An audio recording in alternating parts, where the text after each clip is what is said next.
Assalamualaikum, everyone. Thank you for joining Care Missouri's series special on Islamophobia, History of Hate and Discrimination in America. We will be doing, no, I shouldn't be. Can you guys hear me? Mm-hmm. Yeah. Okay. We will be doing a couple of these series, inshallah, for the next couple of months. With a number of very skilled, qualified speakers. We will be discussing Islamophobia on a macro level as well as individual experiences. That being said, our speaker for today is Dr. Ghazala Hayat and our very own board member, Huma Shah. Hi, Assalamualaikum. Walaikum salam. Ghazala auntie, you're on mute. Walaikum salam. Thank you for inviting. Okay. No, thank you for accepting our invitation. Thank you very much. Okay, so can I start sharing my screen? Yes, you can. Okay. No, not this one. Okay, let's see. Okay, let me just I think it's let me try to find it. It's not showing up.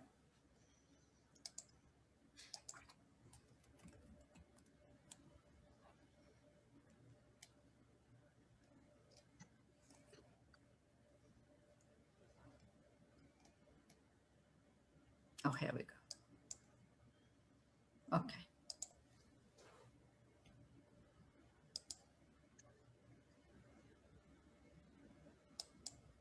Can everybody see it?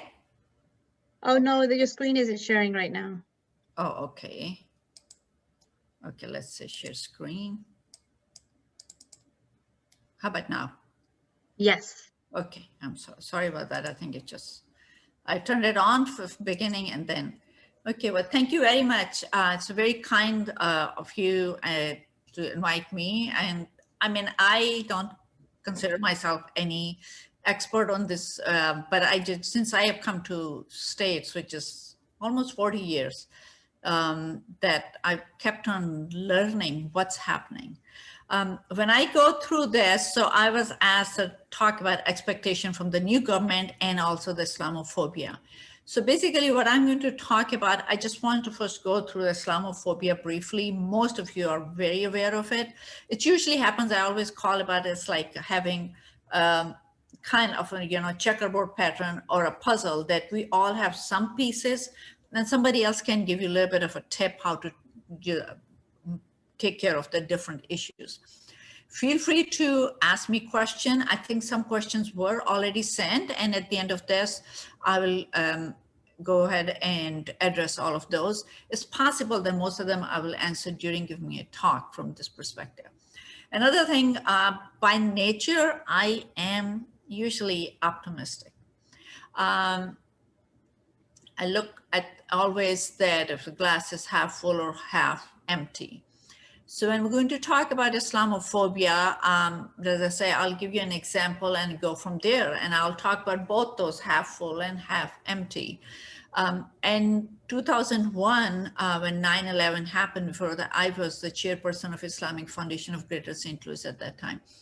And it was a Tuesday. I'm almost sure all of you remember. You're younger, maybe it's not, but I mean, if other people, it's just etched in our memory. And Tuesday is like, today is a Tuesday, is a very busy day for me since I've joined here. It's a clinic day. I mean, it's very busy.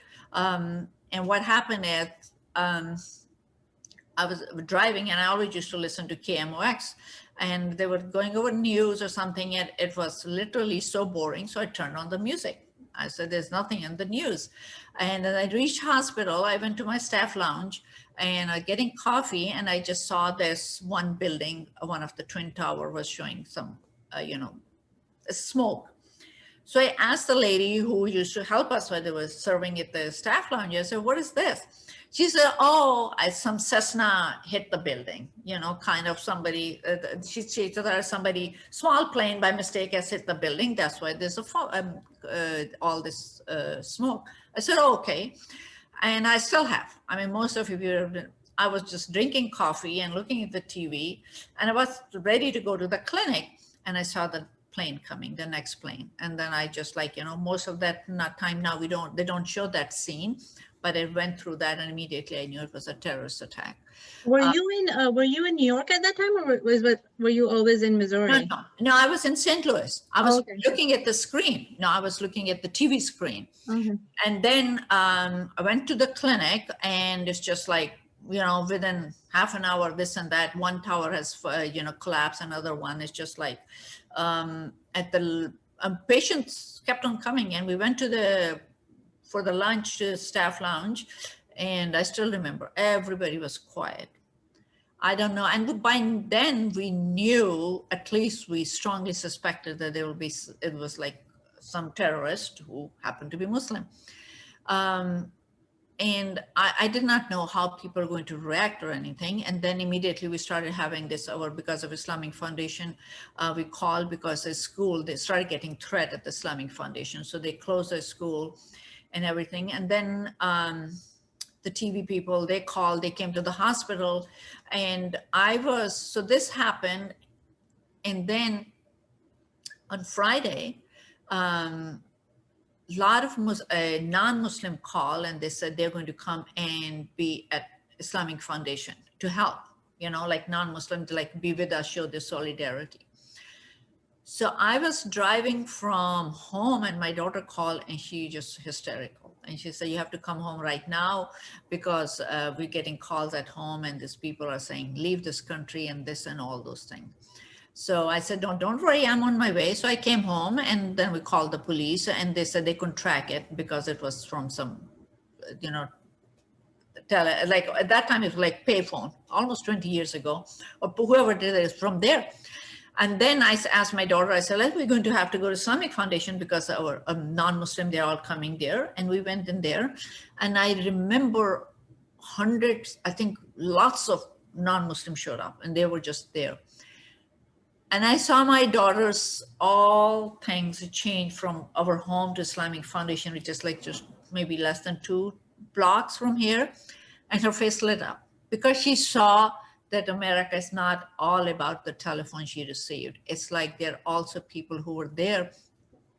We had people saying that we are going to watch your whole premises for days, so nobody. So I always say, we have to look at the positive, but we cannot ignore the negative. And because we have to make sure that we are ready for that, and we can counter this.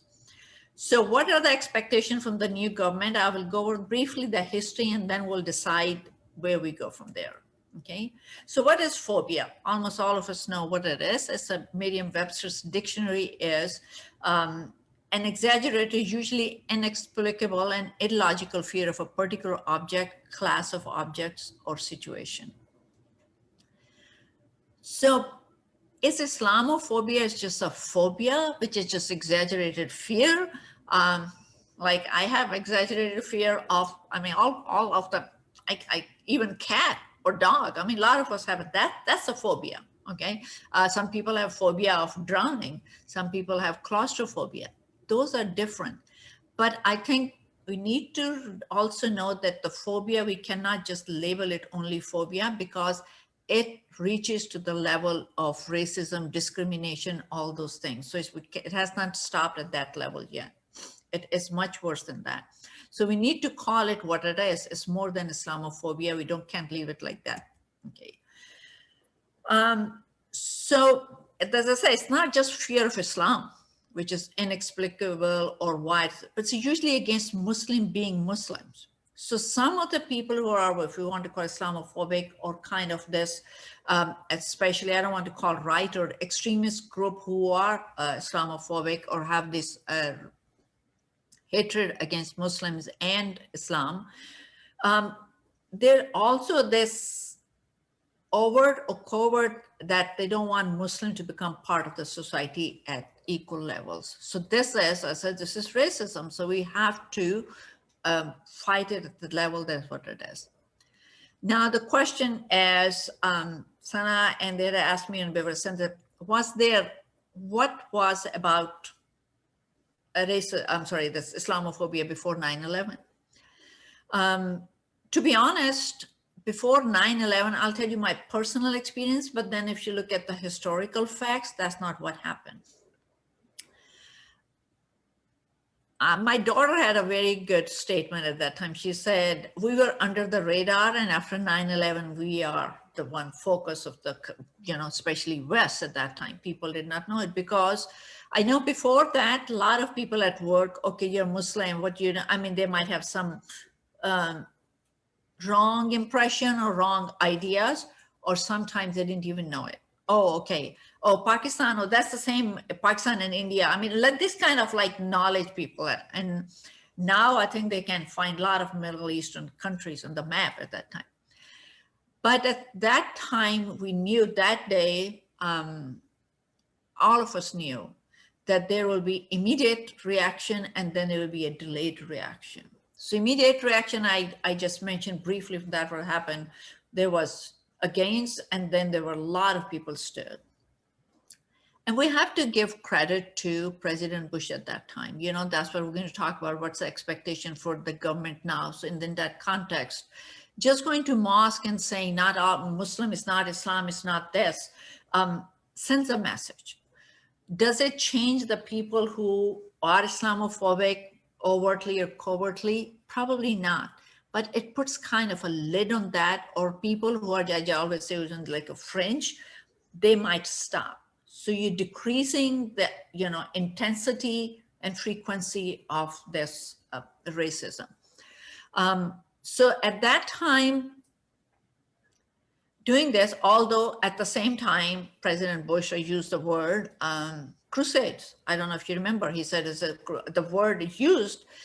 I personally understood exactly where it was coming from. It's not in that, literal sense of crusades. It's like a, part of the language. We use it all the time but I know I'm originally from Pakistan, and a lot of other Muslim countries there was a very, immediate reaction to that, and people said should not happen.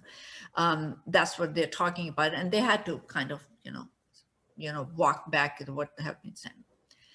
So Islamophobia we'll discuss is like an individual level, community level, and the third one is it's getting worse. It's the media level. I think it's because always whatever is good also have some not so good part of that. So social media has helped us to do a lot of things. The social media is helping you to talk to each other. If we didn't have all this technology, we probably when COVID will be just all isolated, won't be able to have any services. It's helping us, but then the people abuse it too. I'll go a little bit later if you just bear with me about this. The country, our government here has done the Countering Violent Extremism and Joint Terrorism Task Forces and Homeland Security Fusion Center. They started coming up after 9/11 when they started seeing it. But the long-term effects have continued. And unfortunately, last 4 to 6 years didn't help it. It just made it much worse. There's no question about it. Who sets the tone in the country or in a small community is usually the leaders. It can start at the grassroots levels, and those are important too. But you set the tone. You have to say it's right or it's not wrong. So after 9/11, it got worse, and then it was starting slowly and gradually getting a little bit better. And it's strangely, I went. There was arts and faith. It's a interfaith type of program. We have it once a year. It was started on the 10th year of 9/11. We don't know anniversary of, and they said it's a 10th year, and there might be a little more, Islamophobia, anti-Muslim. So they said, we're going to have this program that we stand in solidarity with Muslim. And they started that. And we thought it will be just one time, but it's happening every year. So now this is like a 10th year. So this year, because of COVID, we are not holding it. So it was all done on virtually. And when I went, they were interviewing, and one question this person asked that were taking interview, he said, well, you know what I've noticed since the COVID started? Anti-Muslim rhetoric and Islamophobia is not showing up that much. And I said, you're right. And it's a sad situation because now it shifted, some kind of those hatred shifted towards our Asian and Chinese and those. And so it is that we have to keep an eye how it changes. It's the same type of mentality keeps on changing, finding us against them. So when did Islamophobia start? It did not start after 9/11. It has been there for a long time. So probably there's, if you read the history, there's some that probably there were Muslim even on the ship when Columbus came here. But for sure, there are a lot of slaves from Africa who came here, they were Muslims. And when you start tracing it, I think the earliest one, which really you can do it like early 1800s, some question is maybe 1700. And what happened to them? Most of the people believe that they probably converted to Christianity or they just lost their faith. So that's why it didn't continue. And later on, we started having, Islam came, and then from outside, it came from like early 19th century. It came from India also, from the, like people started coming from Ahmadi group, they came to, and then another group of the Nation of Islam came. And that has already been, because of our Black Muslims and Nation of Islam, it was like against each other. So that created, they had faced a lot of animosity over here too. So I came up this word is early slaves. I mean, there's some, it was 1800, somebody said, there was not a single Mohammedan. It's like a derogatory term at that time used for Muslims who came on the ship. Kind of, okay, even if we have slaves, those were better slaves because they were Christian, kind of in that kind of term. That's what it was used.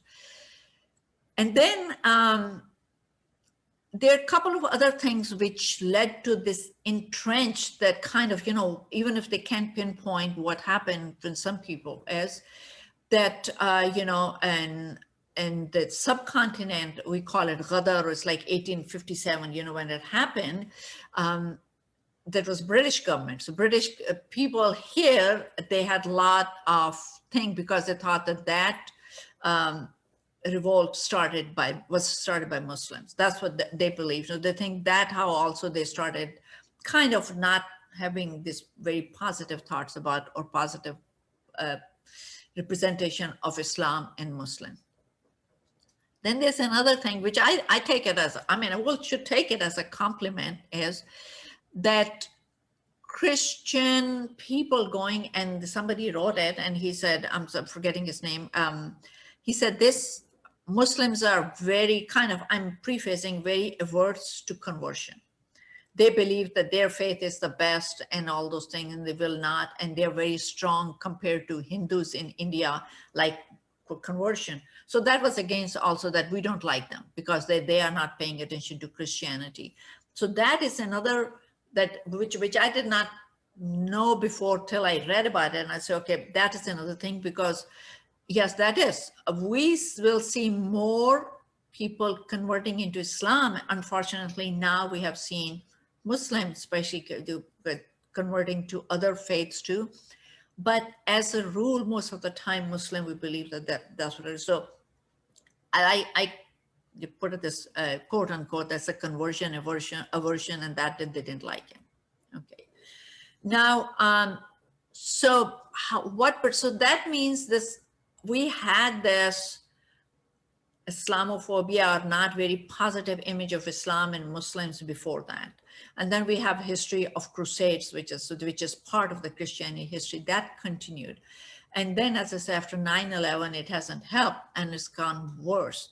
And if we look at it, I think now it may be still less than 200, but the last I looked at it, there are only 160 terrorist or people identified in USA since 9/11, which is like last couple few years ago, compared to thousands of other terrorist attacks by locals here. You know, and we hear now all the time, you know, that super myths and all those things, but still media, everything, they're going to give more to these Muslim Islam. So that gets more attention rather than anything.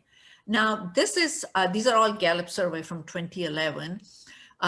So Western society do not respect Muslims. And this is like, you go through this history, it's all few of the things which I touched base, which goes into different Western countries. So you look at this, although we are the most diverse country, we have 52% of the people here, they say that Western society do not respect Muslims. But you have to keep in mind also that this is where 9/11 happened, and the wars with, you know, different countries, Iraq, Afghanistan, those are playing into psyche of people. The least I saw was in Italy, although which I was limited, you know, because of Catholic and all those. And so there is like a different way it's playing in people's psyche right now.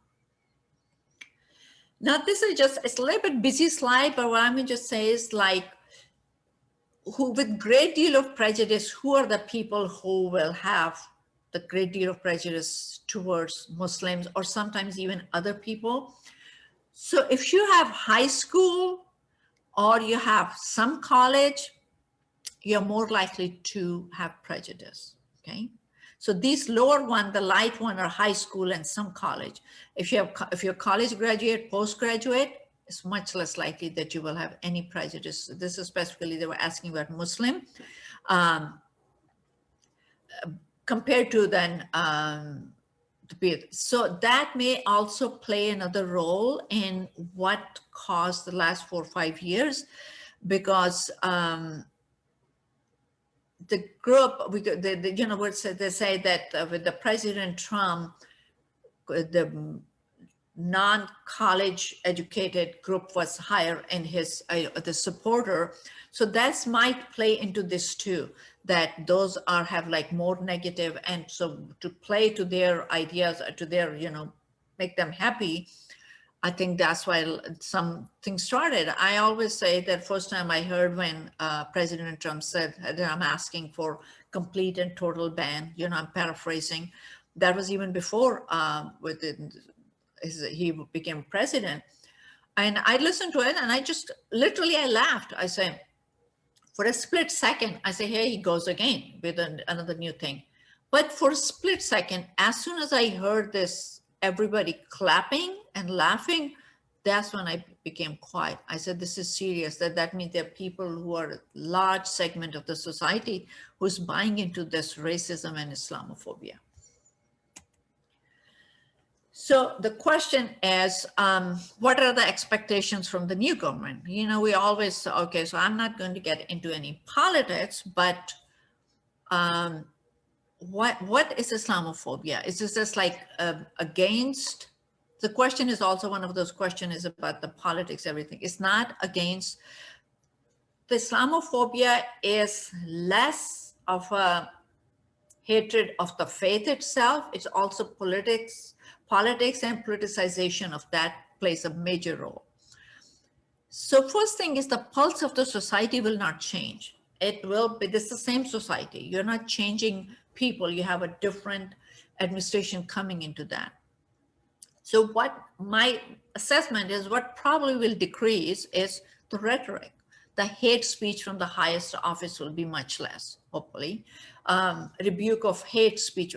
I mean, I don't know, most of the people here even paid attention to, but a lot of Muslim countries, and that video was, you know, is going viral, where President-elect Biden was telling a Muslim girl who was wearing hijab, very young, with the mom, that if I become president, things will change. You will be respected because you're the third major, and then, you know, Abrahamic faith. So even that, as I said, it does not change the person who is anti-Muslim or a person who's anti-Semitic. These things don't change. It kind of puts a lid in the people who feel very emboldened by something coming from the top, that will hopefully will get better. There'll be some check. Hopefully there'll be rebuke of hate speech by the leaders. And that will lead to hopefully less acceptance in the communities. Will we change the minds of the people who are already on the extreme? Probably not. What will happen at the political level or those things? I'm just guessing. I don't know how it's going to be because it's like we have our Congress, the rules and all those things. But I think there'll be some positive change towards this ban from, we call it Muslim ban from majority Muslim countries. That will hopefully will be somewhat in positive sense. What will increase is my expectation, is my assessment is probably the hate groups activities will increase. Because when you feel like that your voice is not being heard or you're being expressed or some way, they become more active. That's a human nature. And there will be more covert microaggressions. That will be, so there will be some time it will go up and then it will come down, hopefully, if everybody is on the same page. What will be expression of Islamophobia has been in the past is the physical assault is much less. It's the verbal assault. It's like what we call microaggression. We had this on one of this racism, and I think it's a very nice term they use. This it's a small cuts. It's like just think about your paper cuts or small cuts, which one cut doesn't do anything. But if you keep on getting cuts after cuts on your fingertips and everything, it injures your hand. It's painful all the time. And that's what it is. What I will I'm going to bring it here, how to counteract it and how not to internalize it. Those are things. So how we can, this prejudice as microaggression or whatever, most important thing is I'm very, hopeful for the generation, like younger generation, Homa and Sana, all those things. You, at your generation, hopefully most of you have open, okay? America is our country. We are not here somebody from outside. If we do not accept that, then we always behave in some way different, okay? Yeah, it's much easier for me to meet with this, socialize, do everything, who is like me, the Muslim, everything is much easier. But my next door neighbor may not be that, but he or she is still my neighbor. So we have to remember what we taught by Islam, according to the neighbors, they have equal rights on me. So we should interact with them. It's a human nature. I'm sure you know about it. If we know the person, we're less likely to have negative thought process. Eventually start going down and down and down. So I'm just going to tell a couple of very, very brief stories that will bring this point up. One is, which is just, I can never forget. We went to Middle East. We went the interfaith trip. So we're Muslim, Jewish, Christian, Baha'i. We took the trip in 2007.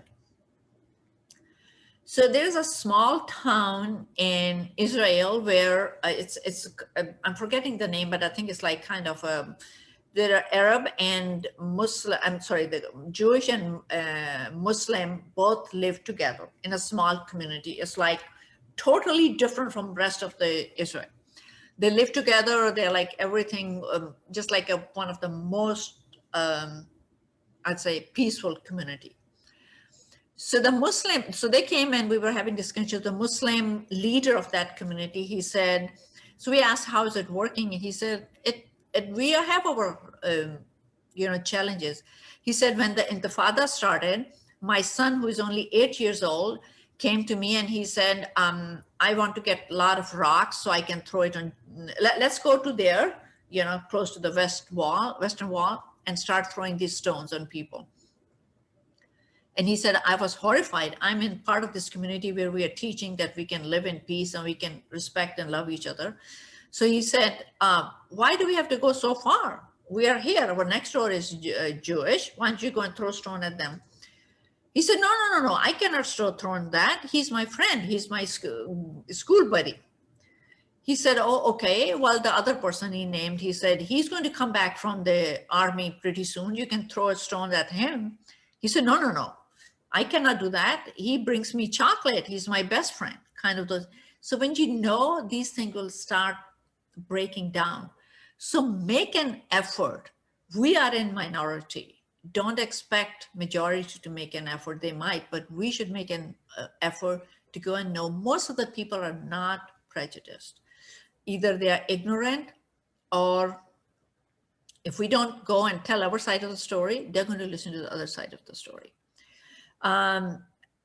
So counteract this, that when people believe Muslims are not open to other faiths, races, or cultures.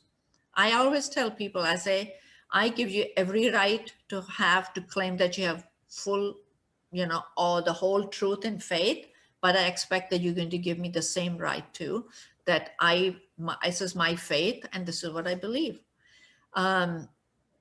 So how many? 44% of Muslim Americans are integrated, on par with Mormons and greater than Jewish American. But as I say, I have a lot of faith in the younger generation. You'll get more. Integration does not mean that you're giving up your hope, your faith, what we are. We still have that much. Remember that conversion, aversion? Our faith gives us that area that we can go and talk to those people. Social media is good, but you have to be active. So don't become very aggressive. Don't become very defensive, and monitor what our response are. Okay, if somebody comes and tells me a Muslim are doing this and that, I say, you're wrong. That person is never going to listen to that answer, because that's what they want to get, that kind of reaction on. Be very respectful, give your point, and then there are 5% people on both sides. 5% people don't care what's happening in the world. They don't care what faith, and they have no prejudice, but they're in their own world. And then the 5% people have the worst prejudice. We need to make sure you cannot win those 5% or 10%, even if you call 15%. Spend more of your efforts into the people who are in the middle. They will listen to you. They will be your strength. Says stress over positives. It's a win-win situation. We have our faith. The more I read about it, it's so much greatness that we don't even ourselves know all the time. As I said, don't become defensive. Don't play into their plan of games. They want you to become defensive. Identify common narratives in media, politics. I have come, and lots of time, I'm keeping it eye on time too. So please, Homa, let me know when my time is up. So it's a brief example. Long time ago, when the Afghanistan war started, and there were, like Al-Qaeda and back and forth on Afghanistan and Pakistan's border, CNN, the news was saying that the Muslim terrorists did this, and they had this kind of a terrorist attack. Muslim terrorists, this, that, and then Pakistan army went there and they defeated, and that place has been clear. So then next day somebody called me from, I think it was from Post-Dispatch, and I think, I said, if you are identifying a person who doing something wrong by his faith, why aren't you identifying the army, Pakistani army, who's also Muslim, who did the right thing and took care of that? When it happens, please write it to the news media, write it to them, bring it to their attention. That's how these microaggressions are going on. Take part in rallies, go there.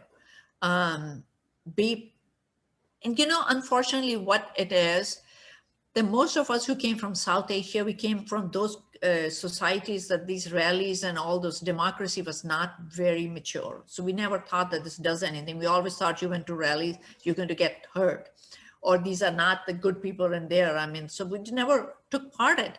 Here, that's your right, do it. That's how you're going to be on the front. Strength is always in numbers and cohesiveness.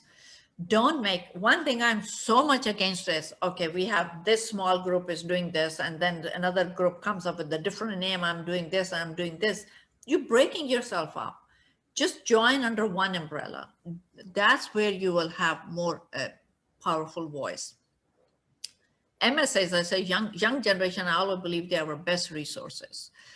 When you encounter Islamophobia, distract, delegate, direct, and delay. Those are the one you should do it. I mean, if you notice somebody else is having it and you're not there, go be very respectful, but try to. Don't become defensive. Don't start creating a scene.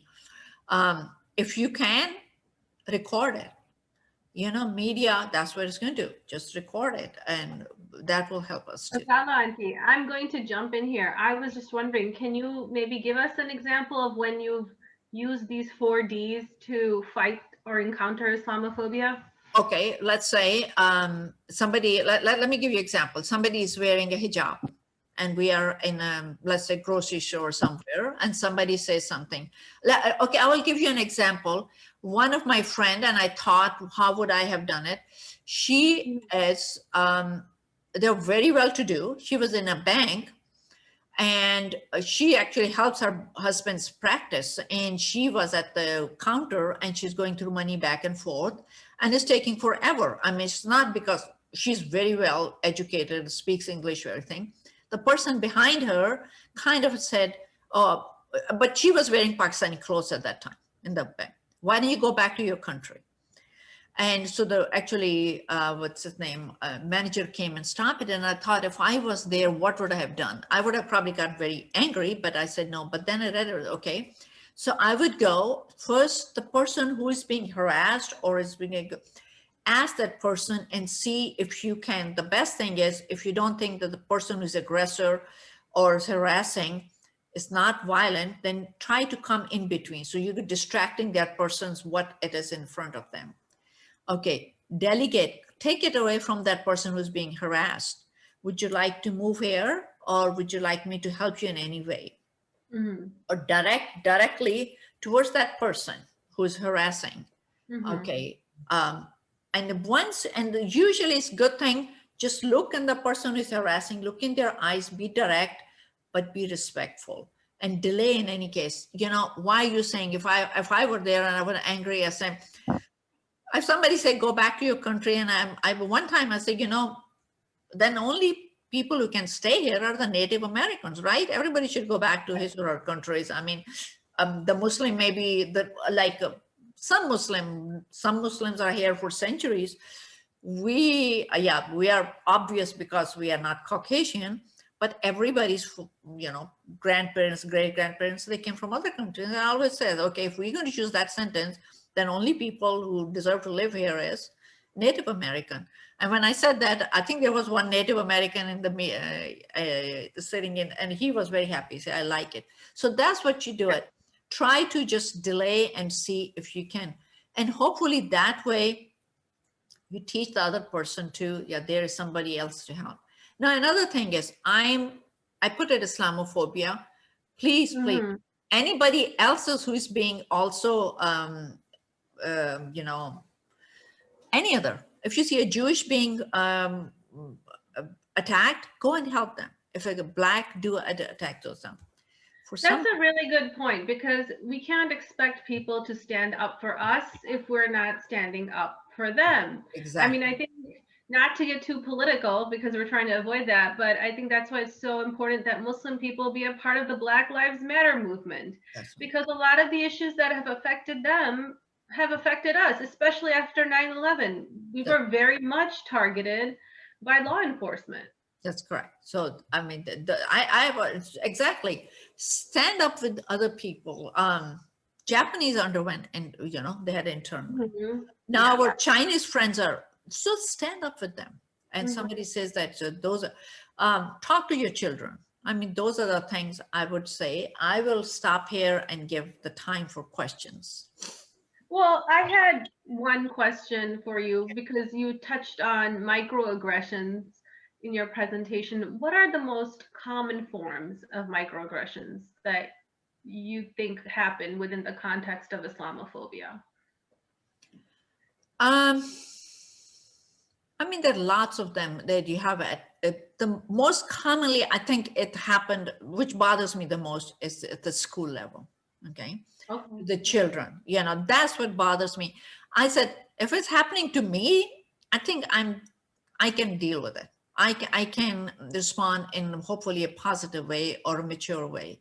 The children, okay, you know, okay, this is these Muslims or microaggression, all these. I mean, I call these movies which are this, what was it, American Sniper and all those things. These are all negative depiction of Muslim.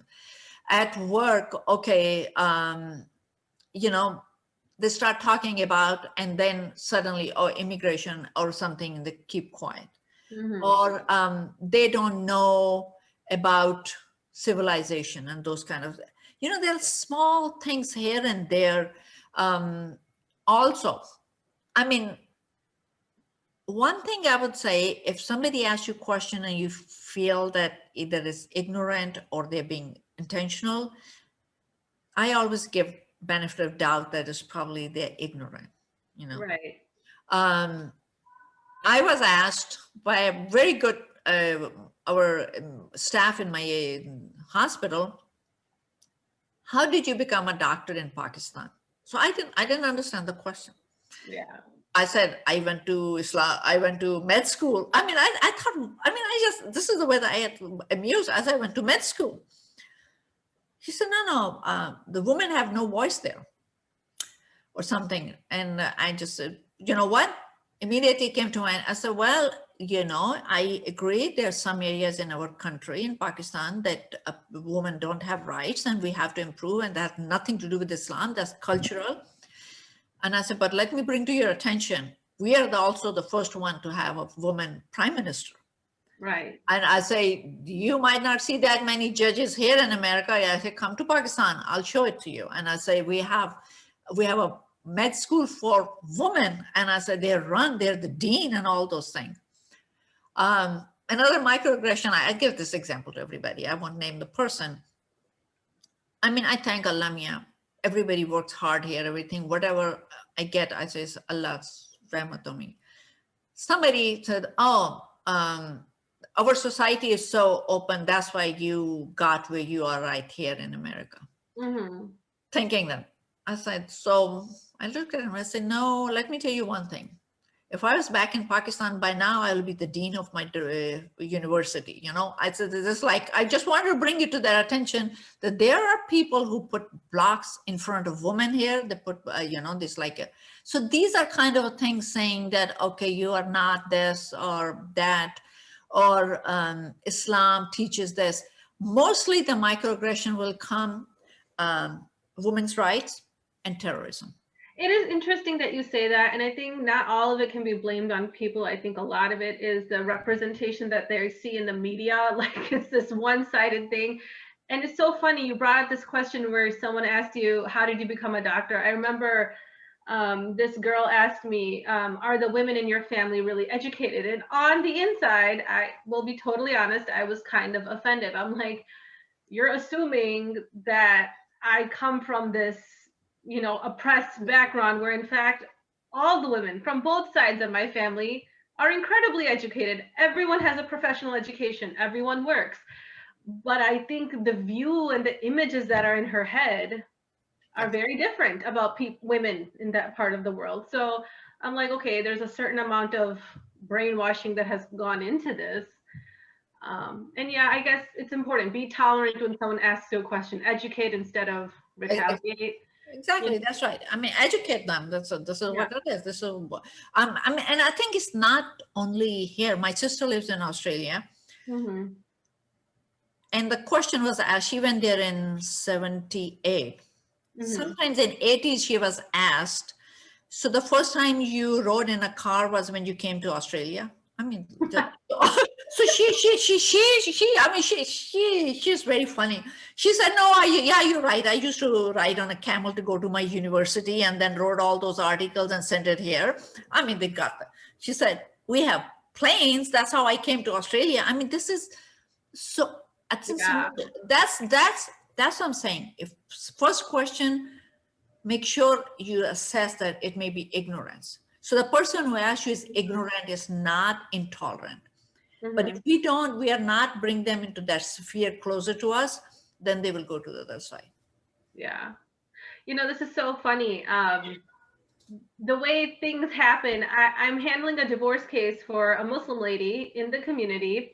And I think her husband is trying to intimidate her. And he's like, I hired a very powerful attorney. He's white.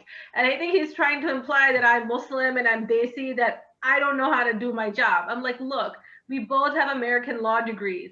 Exactly. I know just as much as he does. And she was all worried. I'm like, it doesn't matter. Your husband's just trying to scare you. I mean, it goes in so many different ways. So let me tell you that briefly, I will put it, that's common to practically all the faiths. We have some group, unfortunately, we have self-loathing too. You have people who will just internalize. That's why I tell you, that's why I say the younger people in school, that bothers me the most. I don't want them to internalize these negative, coming up from that. That's what we are. We need to make sure at home they get the most positive and go out and fight the world. I mean, your faith is beautiful. Your culture is beautiful. I just tell my kids, you have the opportunity to learn from East and good of East and good of West.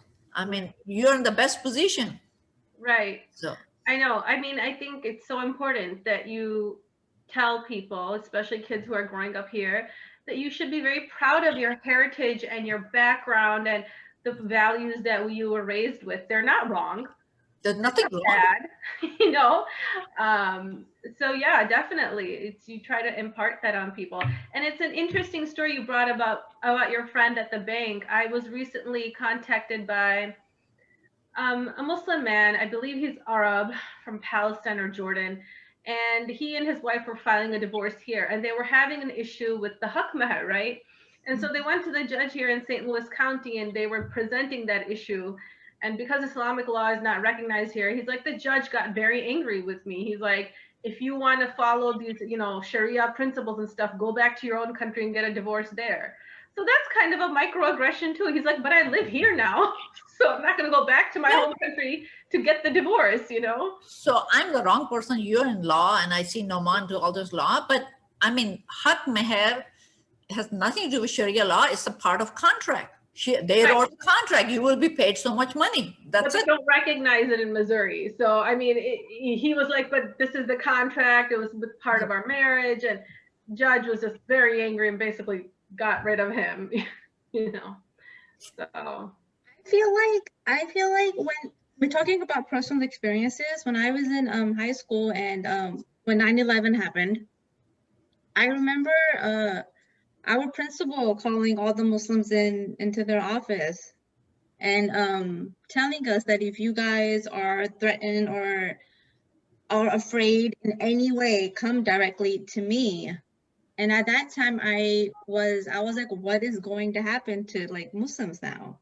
Mm-hmm. And that's when my mom told me that when your faith and your culture and your religion is attacked, that's the day or the time you realize that your faith needs to be strong, and that's when it really shines. Like, this is the time for you to show what Muslims are really about, what Islam is. Exactly.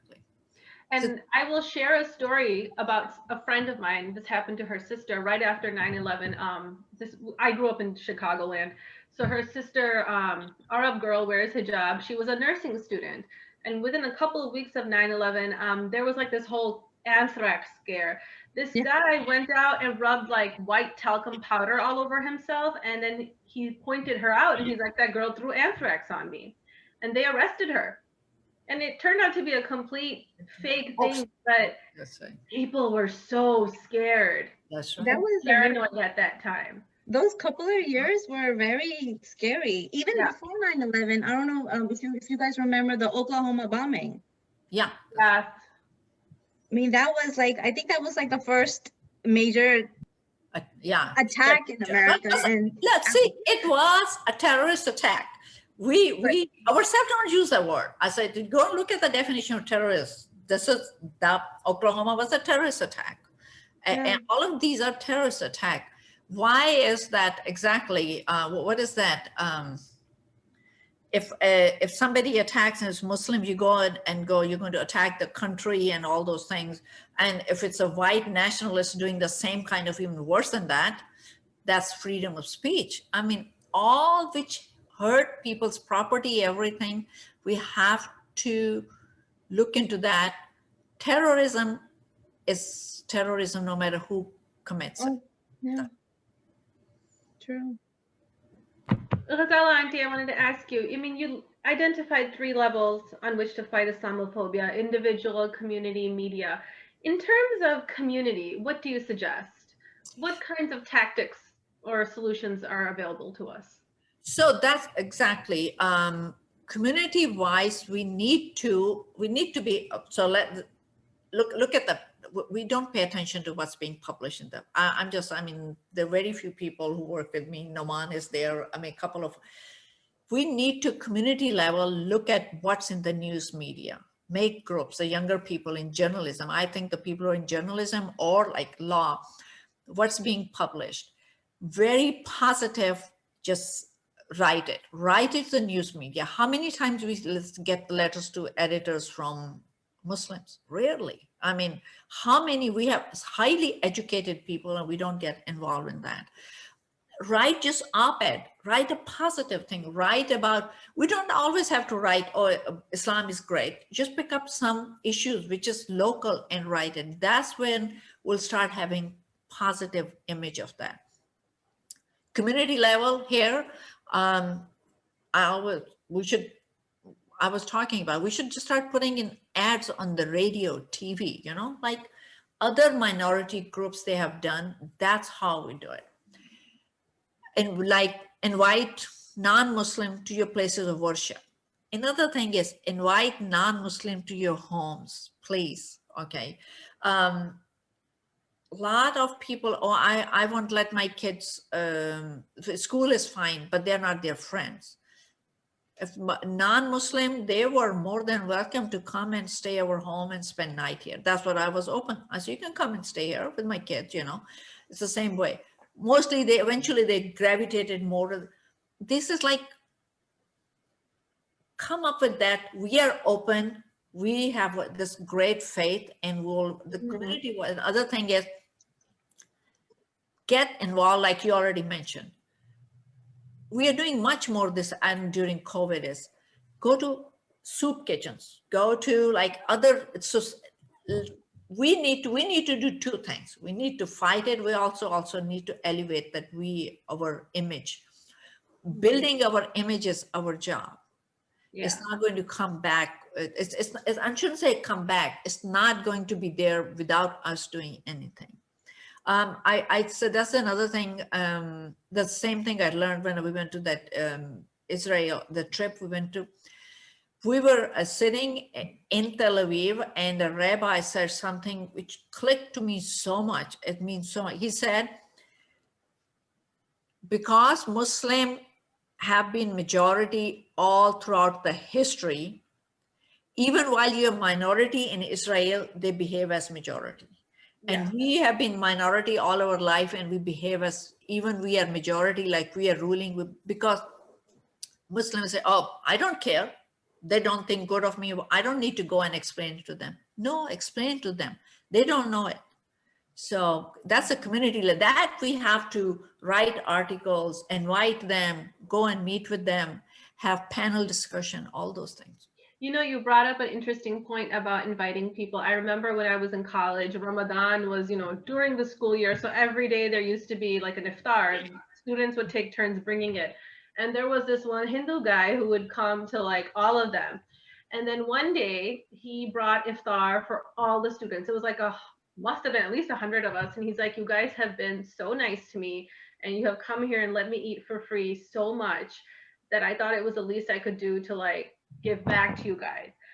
And I was amazed. I was like, he didn't have to do that. We were more than happy to have this guy come and spend time with us. And subhanAllah, I mean, I don't know where he is and what he's doing right now, but he felt very welcomed. And I'm so glad he had that positive feeling. Dr. Ghazala, there's a question on Facebook. Is how do we motivate the community to get involved in things that you mentioned for larger community engagement? Talk to, bring it up to, let me say, the younger generation, or I mean, don't get offended. I'm younger, but we are older. So, but talk to your parents and all that. They are the one I think are not getting involved. Social media, send it to everybody. Okay, we're going to get together. Let's come up with, find a common, which will all of you happy. Okay, we're going to, I mean, COVID is gone, hopefully. Then we're going to go to, let's say we're going to go soup kitchen, or we're going to serve these people, or we're going to go, and few people do it, but we should do much more. We're going to clean this highway. And then let me tell you one thing, I also learned it. I was taught growing up, if you do a good job, just you don't have to advertise it. Do it because you're doing it for that. Here, I will say advertise it. Okay, I'm too big into that. If you're going to do it, call the media, we're going to do it. Send it to that. So it's simple, use social media. That is your biggest thing. And also talk to your parents that they need to, maybe we are getting older towards that, it might not, but you need to take over. Get out and just be, we cannot live like that we are separate, Caucasian are separate and other groups are separate. We will never make a cohesive community. And that's just going to break down the whole country, because you cannot have these patches of people here and there. We all have to work together. We have to work together. We all have to bring our beauty of our culture, our faith together.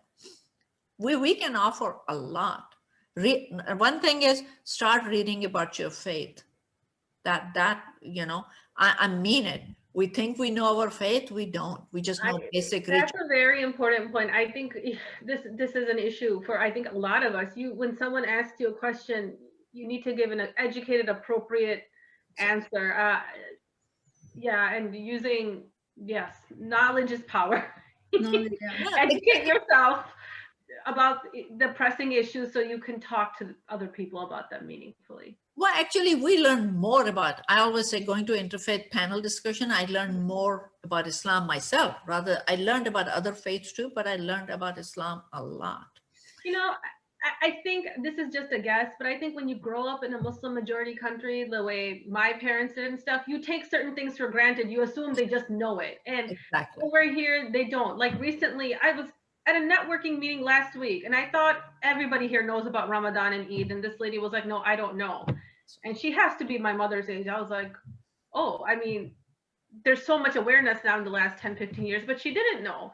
So I was like, okay, well then I gotta tell her, you know, don't assume people automatically know.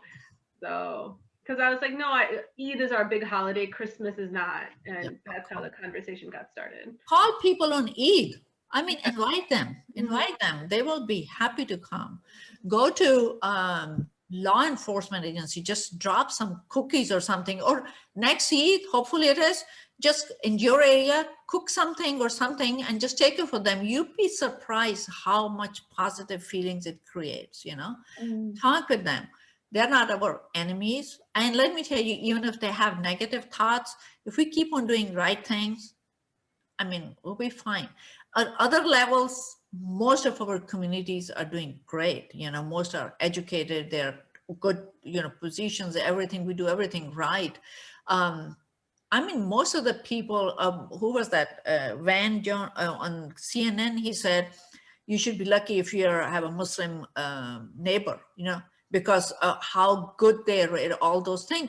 People know how, I mean, they call it like a model minority. I mean, deep down, they all believe it. When they talk with me a little bit open, they know. They say, all people you come from there, you're all highly educated.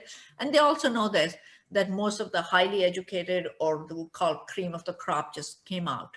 So they know they have people who are not on welfare or anything. They know we are contributing so much to the community.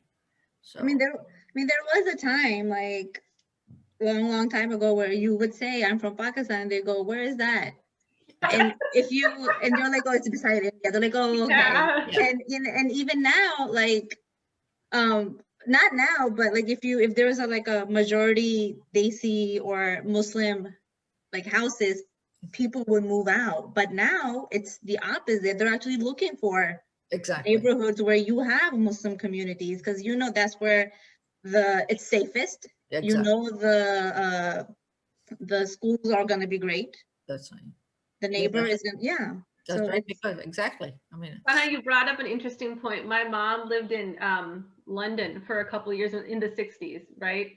My grandparents moved there temporarily. And she's like, we'd be sitting on the bus and people would get up and move to a different seat. Like, it was that different, you know? Now it's not like that over there. She's like, people didn't want to be anywhere near us back then. exactly. I mean, Yeah. this is everybody, every gender, and one thing I give positive or kudos to America is that they look at their negative spots or negative things and they are willing to work on this. Not the whole country maybe, but majority are willing to. So they have come, you know, a long way from where we were. I don't think there's any other country in this world who would have such a diversified population and still have all those, you know, everybody is able to reach his or her, if they want to, their dreams. I tell people, I mean, I'm just because I'm from Pakistan, somebody said so after 9/11, and another thing is my common, I think a lot of people say that. I said, when I'm here, I'm defending Pakistan and Islam. When I go to Pakistan, I start defending America because they have totally wrong ideas about what America does or does to us. I went soon after 9/11 and they said, oh, you know, it seems like your life is, oh, how are you going to live there? I said, I'm fine. I go to work. Nothing is happening to me. And I say, I can tell you one thing with confidence, that if some Americans would have destroyed this Minar-e-Pakistan, which is like a big, you know, like in Lahore. Tower of, Pakistan. Yeah, tower. I said, we would have, I said, the mobs would have done so much harm and killed so many people in that country of, you know, American. I say, look at that whole America. It happened. The Constitution, everything is protecting us. People are angry at Muslim. I say, yes, they are.